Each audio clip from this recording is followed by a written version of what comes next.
All right, just got back from talking to my jaw surgeon. It's Monday, 7th of February, close to 4:30 p.m. Belgian time. I went there to talk about the potential future improvements in terms of functionality, in terms of aesthetics, in terms of the implementation of teeth, bottom teeth. As you know, I'm missing most of my bottom teeth. And I'm making this video today to tell you that we have reached the end of the line. This is where it ends.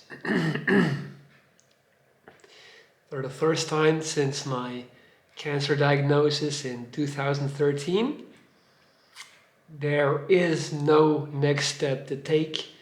There is no plan for future improvement. This is it. This is it, and this is gonna be it for the rest of my life. So I talked to him about the fact that ever since the last couple of surgeries dating back to last year, my aesthetics has improved.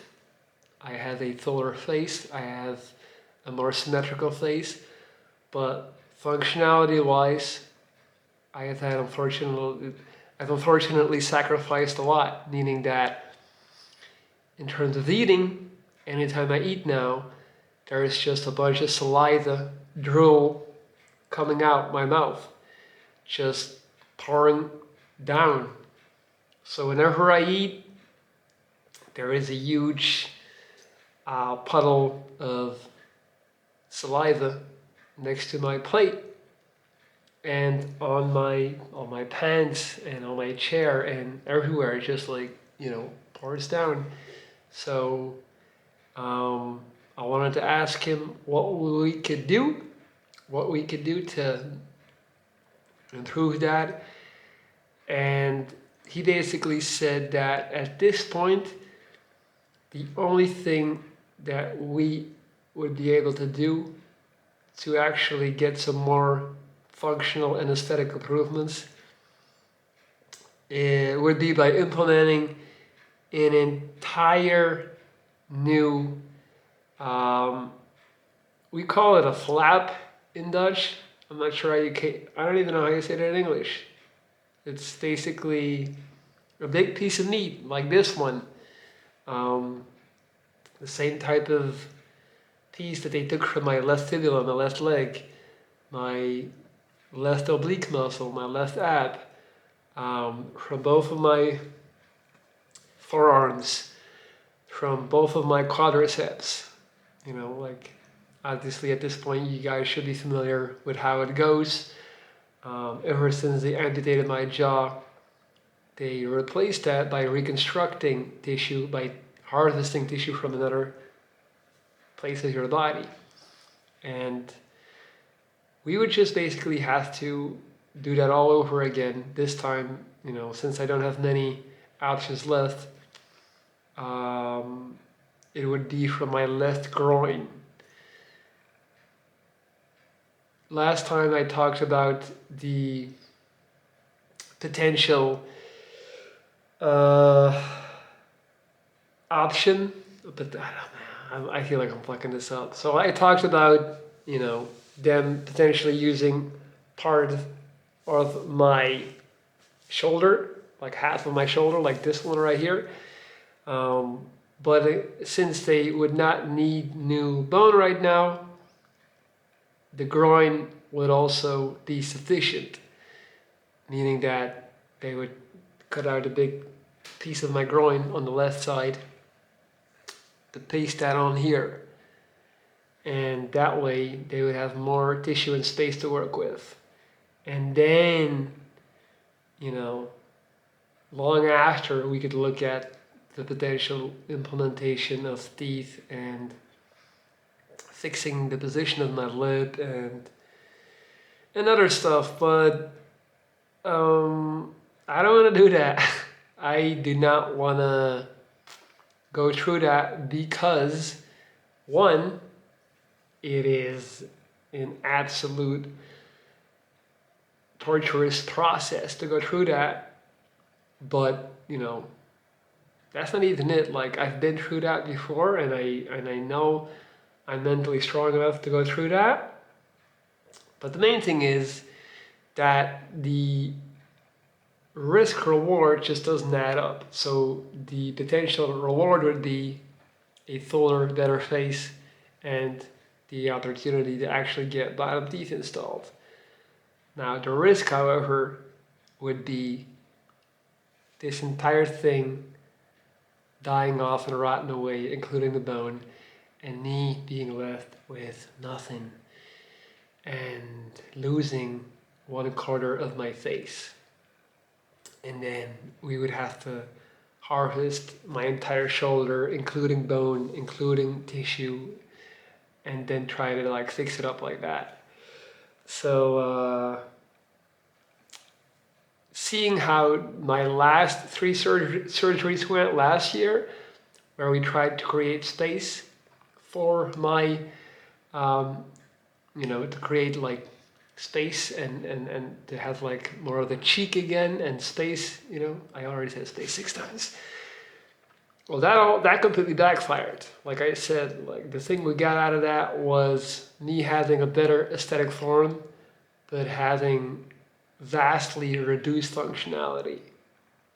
So I don't really want to take that chance. I don't think it adds up. So I told him I don't really want to do that. So then he told me, then this is where it ends. This is it. This is the end of the road. So for the first time since my cancer diagnosis in 2013, I am left without a plan, without a next step to pursue, without a next phase. This is it. This is the end. And I just found out 1 hour ago, and I honestly couldn't even tell you how to really process that.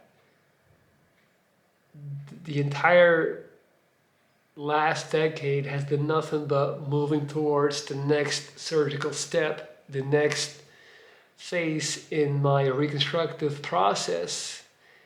And to now learn that unless I'm willing to take a huge risk, which even my surgeon, is not pushing me to do at all. Like he's just giving me the options. Like that's what surgeons do. Surgeons don't really they don't really deal with emotions and things like that. They're just like, if you insist, this is what we can do.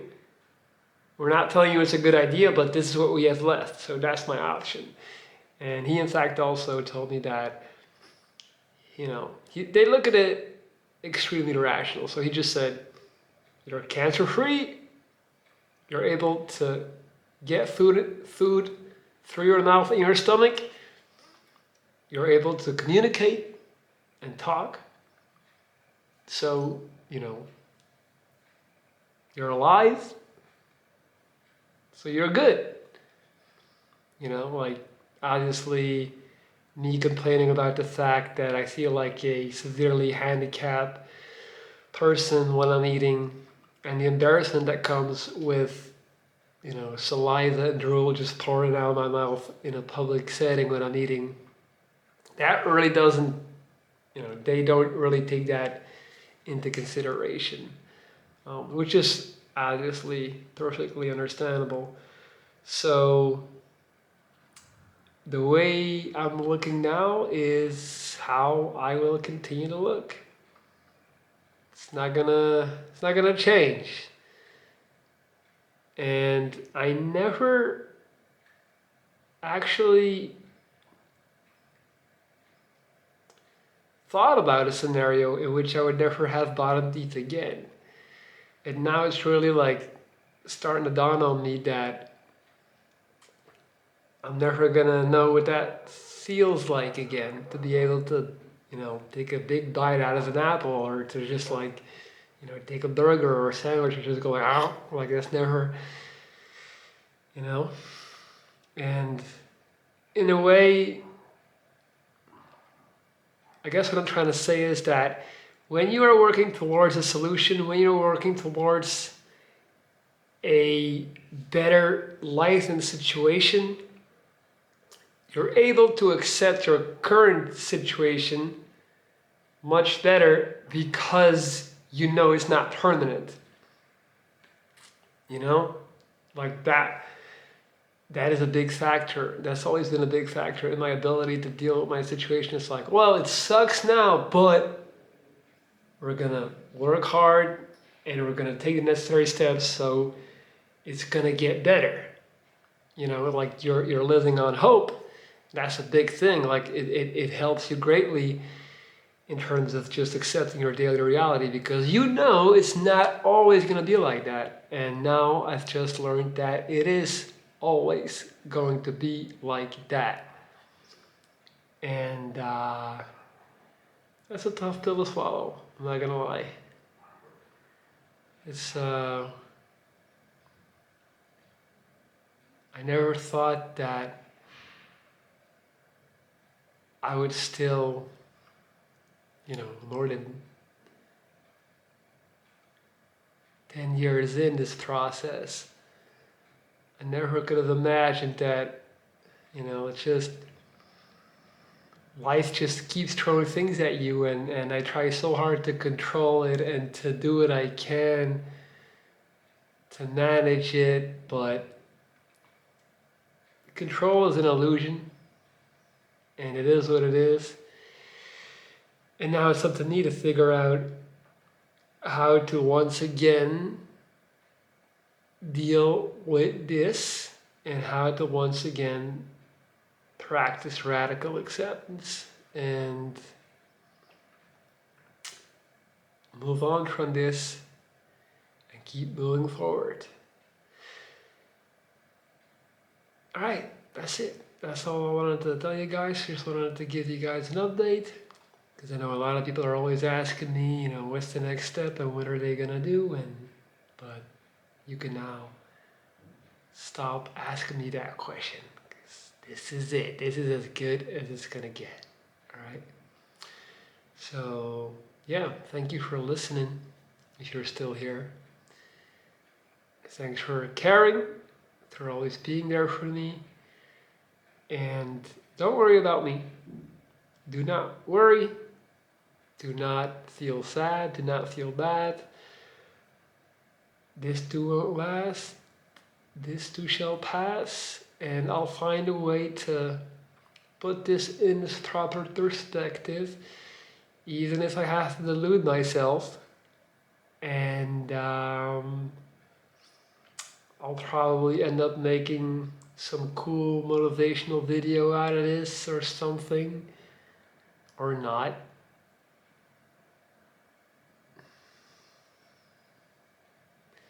Such is life, my friends.